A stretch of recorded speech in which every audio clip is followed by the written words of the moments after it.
कोल्हापूरच्या वैभवात भर, वीरशैव बँकेला शेड्यूल्ड बँक दर्जा. नमस्कार, SP न्यूजमध्ये आपलं स्वागत आहे. मी निवेदिका सौ संचिता नितीन खोत. RBIने अधिकृत अधिसूचना जारी केली आहे. देशातील 4 मोठ्या सहकारी बँकांना शेड्यूल्ड बँक म्हणून नवा दर्जा दिला आहे. त्यामध्ये आपल्या कोल्हापुरातील वीरशैव बँकेचा समावेश आहे. भारताच्या सहकारी बँकिंग क्षेत्रासाठी एक ऐतिहासिक आणि अत्यंत महत्त्वाचा क्षण समोर आला आहे.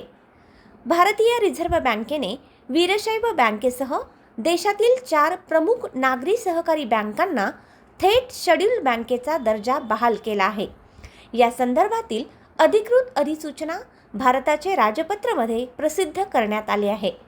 रिझर्व्ह बँकेचे कार्यपालक निर्देशक लक्ष्मीकांत राव यांच्या स्वाक्षरीने हा आदेश जारी करण्यात आला आहे. या निर्णयाकडे देशातील नागरी सहकारी बँकिंग क्षेत्राची वाढती ताकद, आर्थिक स्थिरता, प्रशासकीय मानके आणि नियामक अनुपालन यांची एक मोठी पोचपावती म्हणून पाहिले जात आहे.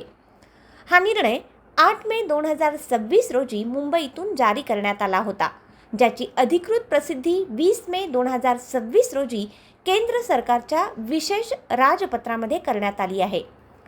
श्री वीरशैव कोऑपरेटिव्ह बँक या सुमारे 84 वर्षे जुन्या असलेल्या या बँकेने 2000 कोटी रुपयांचा व्यवसायाचा टप्पा ओलांडला आहे.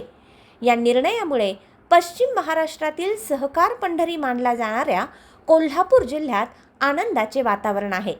4 फेब्रुवारी 1942 रोजी रावसाहेब DB माळी यांच्या दूरदर्शी नेतृत्वाखाली स्थापन झालेली ही बँक कोल्हापुरातील एक अग्रगण्य बँक आहे.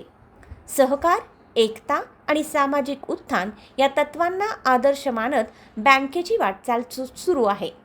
बँक आपल्या ग्राहकांना अपडेटेड अत्याधुनिक बँकिंग सेवा पुरवते. यासह दिवराच्या cooperative bank limited Surat, Gujarat, prime cooperative bank limited Surat, Gujarat, Contai cooperative bank limited Contai, Paschim Bangal या बँकांना शेड्यूल्ड बँकेचा दर्जा मिळाला आहे. केंद्रीय सहकार मंत्री अमित शहा यांच्या नेतृत्वाखाली केंद्रीय सहकार मंत्रालयाने सहकारी क्षेत्रातील सुधारणांना दिलेल्या जोरदार पाठिंब्यामुळे ही नवी गती मिळाली आहे, ज्यामुळे देशभरातील सहकारी बँकिंग परिसंस्थेचे बळकटीकरण आणि आधुनिकीकरण होत आहे. 84 वर्षे विश्वासार्ह सेवा देणारी वीरशैव बँक आता शेड्यूल्ड बँक झाल्याने कोल्हापूरच्या बँकिंग क्षेत्राची मोठी झेप मानली जाते. अशाच नवनवीन माहितीसाठी पाहत रहा SP न्यूज. लाईक, शेअर आणि सबस्क्राईब करायला विसरू नका. धन्यवाद.